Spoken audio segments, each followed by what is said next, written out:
Good day, everyone. I'd just like to take the opportunity today to present you with my collaborative technology plan for a one-on-one program for our school district. Let's get started by looking at some of the committee members, which will include teachers, teachers union representative, parents, district voters, principals, administrators, school board members, treasury, budgeting, and trustees as they assist in funding and approval, technology and technology director, and of course the curriculum instruction supervisor. The teachers from each grade level or subject field, especially from technologically focused courses, of course, would be a part of this team since teachers will or should be using these technologies every day. It is important to have teachers present to understand their specific needs. Teachers union representatives from within the district, these will be here to monitor, of course, or field any input for the change in the workplace environment, which will be modified. They will assist in representing the best interests of the teachers and the students. Parents and district voters, they represent the values and opinions of the community. Principals and administrators for each school in the district, they will be implementing the procedures and policies of the program. School board members, treasury, budgeting, and trustees as they assist in the funding, as mentioned before, and approval. Technology director provides support and directs the implementation of technology within the district, and of course, curriculum and instruction supervisors heads up the department in developing curriculum and instructional resources. Our mission statement reads to provide innovative technology based on collaborative solutions and services to students, faculty, and families. The technology curriculum will require a state of the art infrastructure to assure classroom technology and will meet the needs of today's diverse K 12 learners. The technology plan will ensure global access to information using innovation that is vital for learning in the 21st century while maintaining the district's mission of graduating students who are citizen ready, college ready, and career ready. Our vision is to implement new cost effective technologies into all aspects of K 12 education to improve technological skills and foster character development by allowing greater communication and collaboration between students, teachers, and parents. These new technologies serve the greater educational goal of creating productive lifelong learners capable of utilizing technology to create, improve, and make positive connections, who are prepared for the ever changing technological landscape of the future. Improvements to teachers' professional development will ensure quality classroom instruction and guarantee compliance with CIPA. Our value statements will involve creativity, collaboration, transparency, responsibility, security, and excellence. And I'll take some time to break those down for you. As far as the creativity is concerned, this is to promote a diverse environment which encourages forward thinking and creative technological services and solutions. Collaboration, creating a positive environment of respectful, efficient, and welcoming interactions with district students and staff members. Transparency, operating in a friendly and socially transparent manner to provide insight into decisions and outcomes. And of course, responsibility, adhering to the ethical behaviors, pride, and accountability for the department's performance and operations. Security, this will safeguard the privacy and the identity of staff, students, and parents according to the federal and state statutes. And of course, finally, excellence, teachers and students alike should be adequately trained in the use in educational technology effectively, so in order that they contribute accordingly. So we have three goals that have been established, and we're going to take a look at what goal one incorporates as far as when it comes to SMART. And of course, as we go on to discuss these goals, we'll be going through overviews, which will talk about the strategies that support each goal, the 21st century skills addressed, research to support the goal, and of course, expected outcomes for the goal, and the evaluation measures that have been put in place for that goal.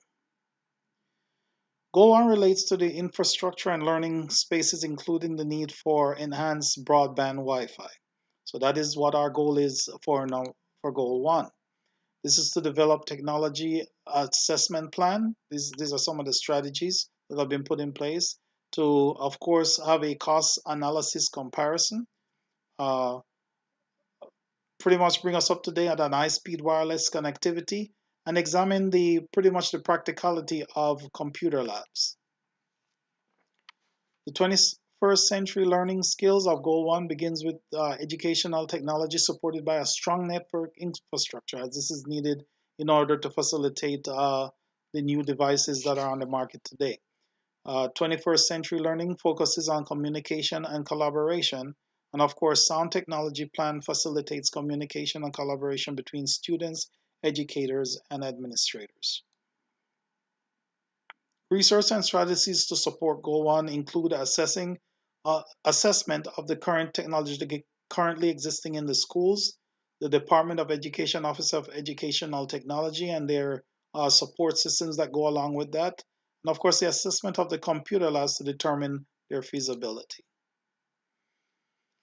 Outcomes in student learning achievements as a result of implementing Goal 1 would be the ability for all students to have access to the internet, update technology infrastructure and Wi-Fi network, and determine if, again, the computer lab concept is something that needs to be continued.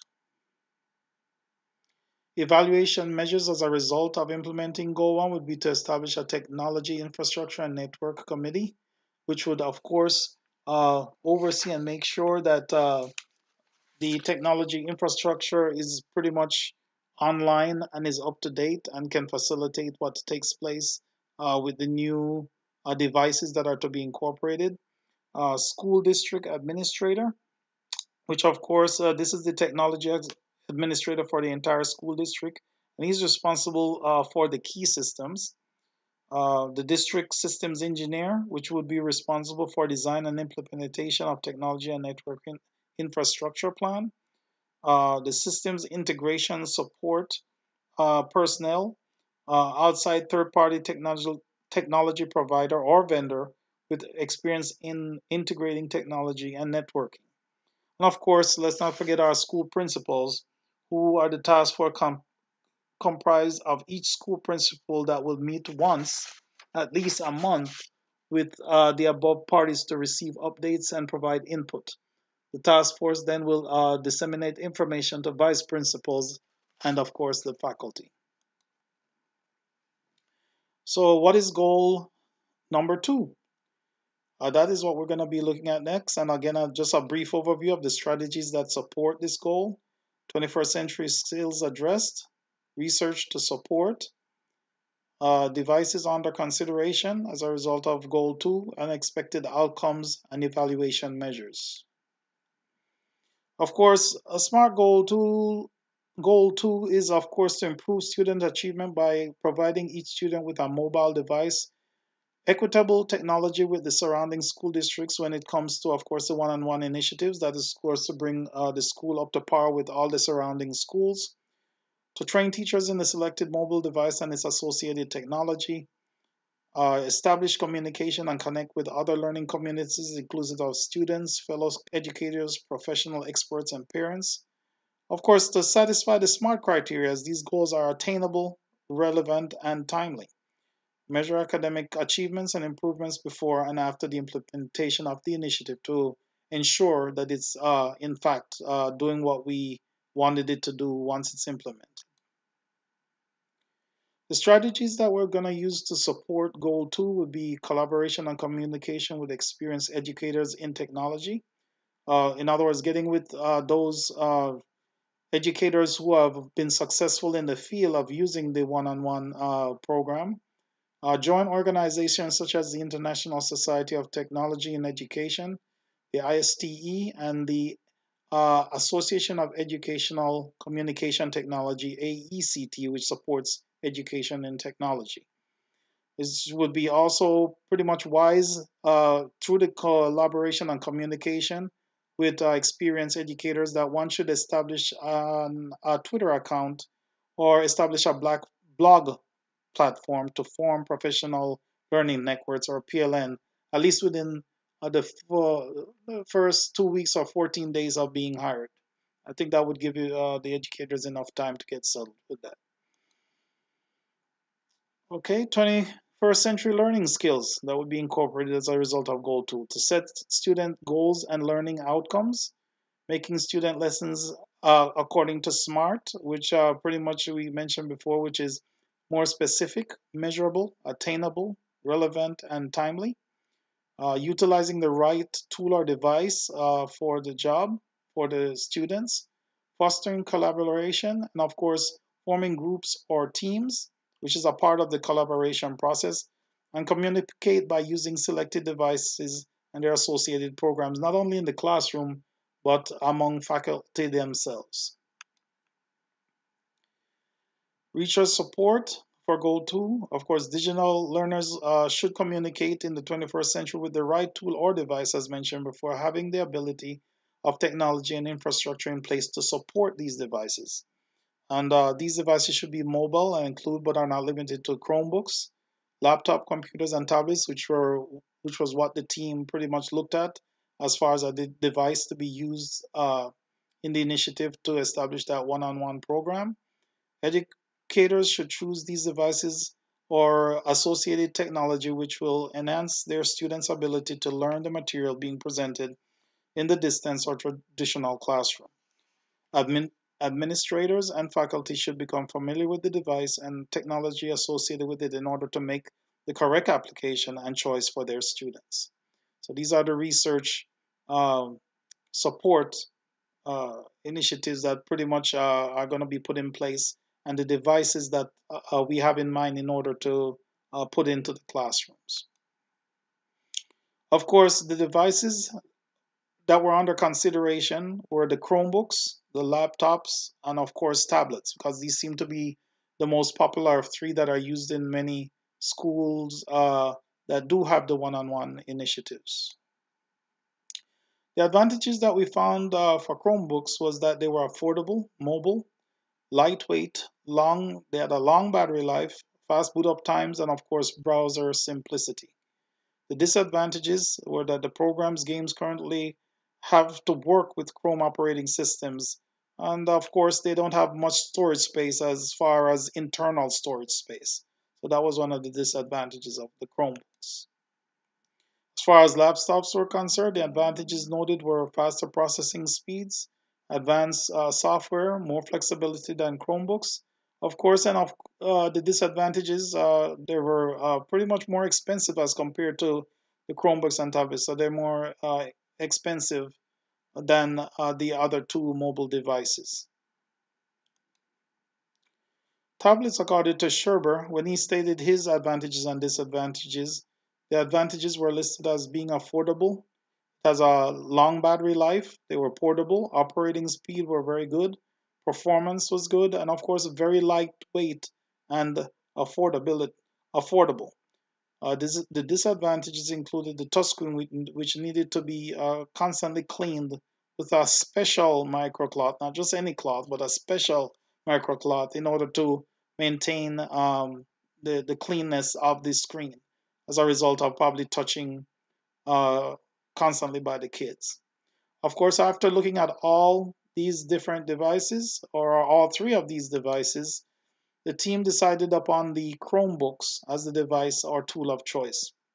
The justification was supported by studies that were made, and it found that with the Chromebooks, it maintained student interest, faculty and student support, and affordability with a keyboard, which facilitated writing, of course, or performing writing during standardized tests. And I would even add math even to that end also, where the keys could be utilized accordingly. Very easy to use. So these studies were supported by Leary et al. 2016, Schellinger 2014, and Whitehead Jensen Brush of 2013. The expected outputs as a result of implementing these Chromebooks into the classroom, of course, we would have our program to have each student have their own device.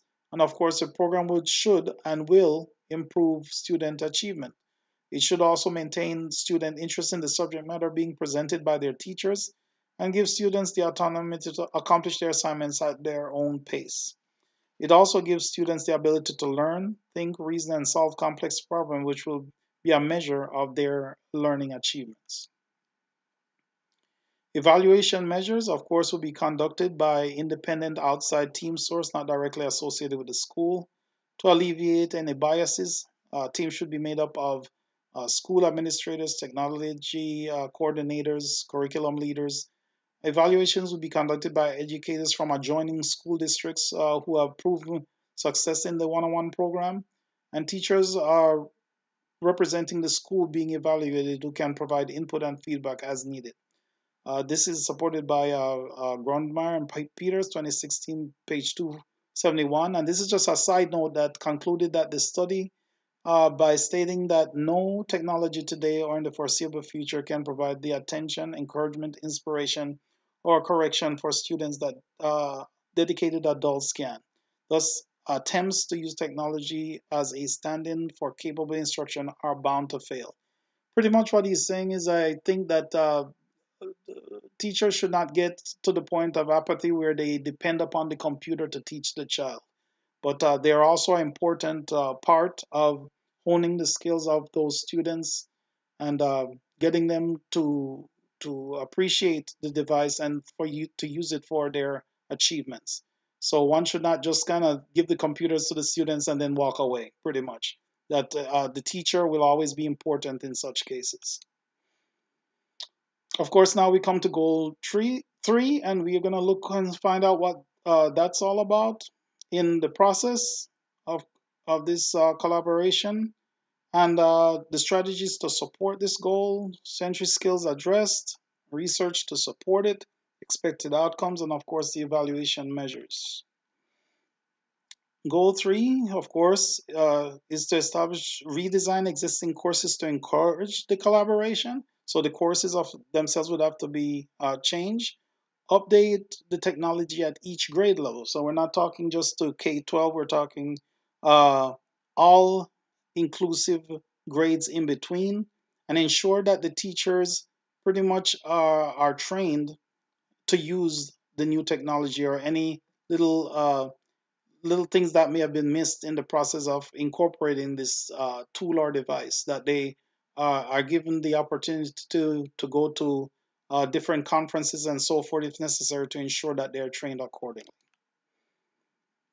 Strategies to support goal three: to cover the practical uses of the technology in the classroom, to teach safe online practices, emphasize CIPA standards for teachers, and redesigning existing courses to accommodate the technologies, requiring teachers and students to use the same technologies, not two different levels, and teachers will be encouraged to use new technologies in their groups. Research strategies to support goal three: creating a more dynamic and collaborative learning environment, offering a more hands-on approach to students, use of educational games and virtual reality programs, and more collaborative and competitive teaching methods. The outcomes that are expected, of course, are greater technological proficiency of the students. This, will, of course, would improve also the quality of the courses and course material. Students will be more prepared to work together as a group. And of course, students will care about their peers learning the material. And I'll even add they'll be prepared for the real world as far as it when it comes to using this updated technology. Evaluation methods is that teachers, of course, will discuss effectiveness of technologies. So after these things have been implemented, what we're looking at here are the responsibility of each person involved in the program. So the teachers would discuss the effectiveness of the technologies in the subject matters that they're responsible for, and of course their collaborative plans. Administrators would attend teacher meetings and discuss standards, and technology directors would also attend teachers' meetings and discuss standards and observe classes where these technologies have been implemented. The professional development plan for each goal, of course, would be to train selected devices, install for goal one, to train on selected devices, install upgraded Wi-Fi, and create an assessment team. Goal two, receive training, professional development, and create an assessment team.